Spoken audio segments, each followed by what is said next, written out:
قال النبي صلى الله عليه وسلم كل أمتي يدخلون الجنة إلا من أبى قيل ومن يأبى يا رسول الله قال من أطاعني دخل الجنة ومن عصاني فقد أبى أو كما قال النبي صلى الله عليه وسلم. نبی کریم صلی اللہ علیہ وسلم کا پاک ارشاد ہے کہ میرا ہر امتی جنت میں داخل ہوگا مگر جس نے انکار کیا. پوچھا گیا اے اللہ کے رسول انکار کرنے والا کون ہے؟ نبی نے بڑا پیارا جواب دیا، من اطاعنی دخل الجنہ، جس نے میری اطاعت کی، فرما برداری کی، میرا فالو کیا وہ جنت میں داخل ہوگا. ومن عصانی فقد ابا، اور جس نے میری نافرمانی کی اس نے انکار کیا.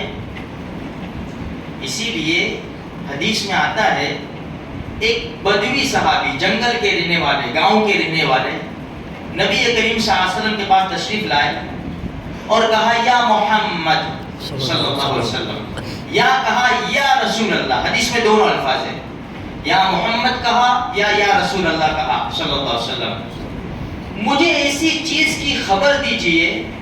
بڑا عجیب سوال ان کا، مجھے ایسی چیز کی خبر دیجئے جو جنت کے قریب کرے اور جہنم سے دور کرے.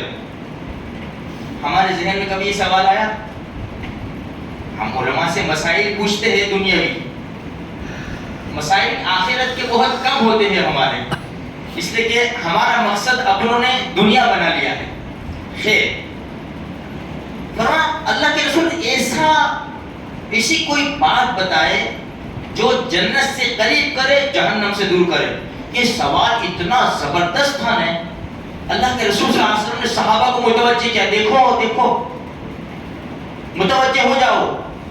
اس کو توفیق ملی، دوسرے الفاظ اس کو ہدایت ملی ہے.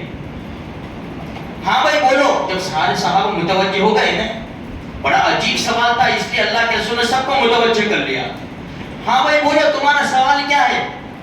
فرما اللہ کے رسول ایسا کوئی عمل بتا دیجئے، ایسی کوئی چیز بتا دیجئے کہ جو مجھے جنت سے قریب کر دے اور جہنم سے دور کر دے.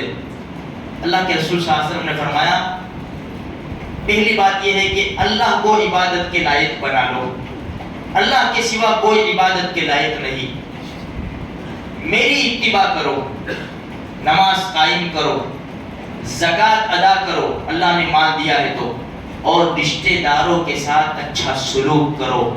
تم یہ عمل کرو گے نا تو یہ عمل تمہیں جنت سے قریب کر دیں گے اور جہنم سے دور کر دیں گے. میرے بھائیو، ہم اللہ کو ایک معبود مانتے ہیں، اللہ کے رسول کو نبی برحق مانتے ہیں، کوئی شک نہیں ہے. لیکن نماز اللہ کا بہت بڑا حکم ہے.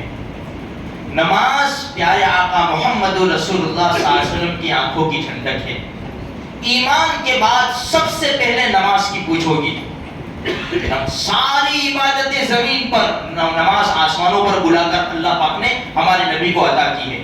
نماز کا بہت بڑا درجہ ہے، لیکن امت نے اس کو اتنا ہی ہلکا سمجھ لیا ہے. نماز چھوڑنے والے کی پیشانی کے اوپر بل نہیں آتا. 100 کی نوٹ اگر گر جائے، کھو جائے نا، تو انسان کی پیشانی پر بل آتا ہے، پورا گھر چھان مارتا ہے، بھائی پسینے کا پیسہ ہے، ڈھونڈو کہاں ہے. بیٹا تو نے دیکھے، بیٹا تو نے دیکھے، نمازوں پر نمازیں، نمازوں پر نمازیں، نمازوں پر نمازیں چلی جاتی ہے. کہاں انسان کو اس کی پیشانی پہ بل بھی نہیں. ارے اس کو اتنا احساس بھی نہیں ہے کہ میرے اللہ کا بہت بڑا حکم توڑا ہے، میرے نبی کی آنکھوں کو میں نے ٹھنڈک نہیں پہنچائی ہے نماز چھوڑ کے. اس کو ہم کو احساس بھی نہیں ہے نماز چھوڑ کے. اس لیے میرے بھائیوں، نمازوں کی پابندی کرو، نمازوں کی پابندی کرو. اللہ نے مال دیا ہے، مسائل پوچھ کر زکوٰۃ ادا کرو اور رشتہ داروں کے ساتھ اچھا سلوک کرو.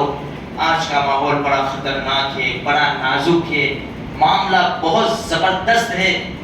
معاف کرنا سیکھو، سہ جاؤ، پی جاؤ، اللہ پاک اس کا بدلہ دے گا. آج چھوٹے چھوٹے معاملے میں رشتے بہت ٹوٹے ہوئے ہیں، بہت رشتے ٹوٹے ہوئے ہیں، اور وہ بھی دنیا کے معاملے میں. باپ اور بیٹے کی کیوں نہیں بنتی کہ دکان میں اس نے بلون اڑا دیا ہے، ادھر سے ادھر قرضہ کر کے بیٹھ گیا، یہ ہوا وہ ہوا، اس لیے باپ اور نہیں بنتی. ماں کیوں نہیں بولتی بیٹے سے روز کے 300 روپے دینے کے, کبھی دیتا ہے کبھی نہیں دیتا, کبھی دیتا ہے کبھی نہیں دیتا, ماں نہیں بولتی. میرا بیٹا نماز چھوڑ دیتا ہے, 2 ٹائم کی 1 ٹائم کی پڑھتا ہے, نہ باپ کو پڑھی ہے نہ ماں کو پڑھی ہے. نوٹ لاؤ تو تم خوش رہیں گے, باقی تم جانو تمہارا کام جانا ہے. ایسی نیا چلے گی میرے بھائیوں تو ہمارا کیا ہوگا, ہماری نسل کا کیا ہوگا. بار بار کہا جاتا ہے دشمن سر کے اوپر ہے, اب ہماری جان کا بھوکا نہیں ہے, اب ہمارے ایمان کا بھوکا ہے. کسی طرح غلط سلط کر کے ہمارے پیٹ میں حرام ڈالنا چاہتا ہے. عجیب قسم کی اسکیمیں ڈال کے ہمارے پیٹ میں یہ حرام ڈالنا چاہتا ہے. ان کے پیٹ میں, وہ بھی جانتا ہے ان کے پیٹ میں حرام پڑ گیا ہے.